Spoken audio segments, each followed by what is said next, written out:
आज मुझे याद आ गई इंटरमीडिएट की पोयम इफ़, जो कि रडियार्ड किपलिंग के द्वारा लिखी गई है।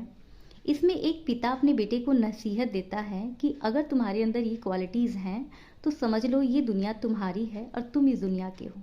वो क्वालिटीज़ क्या हैं? सबसे पहले वो पिता अपने बेटे से कहता है कि यदि तुम्हारे आसपास के लोग भले ही क्रोध से भरे हों, तब भी तुम अपने ऊपर काबू रखे हो। लोग तुम्हारी बातों को तोड़ मरोड़ के तुम्हारे सामने प्रस्तुत करते हैं, उस समय भी तुम अपनी शांति बनाए रखते हो। लोगों के द्वारा झूठ बोलने, घृणा करने पे भी तुम उनके जैसे अगर नहीं बनते हो।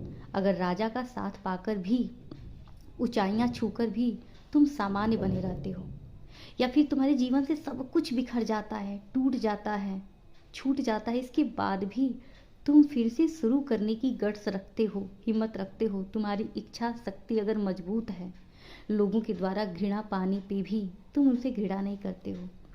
लोगों की उपेक्षाओं को तुम सामान्य तरीके से सुनते हो। तुम आसानी से हर किसी पे विश्वास नहीं करते हो।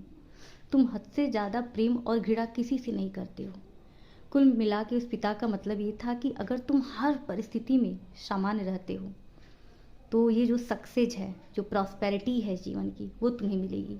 ये जो पोयम है, इसमें एक पिता ने अपने बेटे को यही बताया है कि इस जीवन में, इस तरह की इस जीवन में लोगों को डील करने के लिए, मेच्योर होने के लिए और ख़ास तौर से लाइफ में बैलेंस बनाए रखने के लिए तुम्हें किन किन चीज़ों की ज़रूरत है।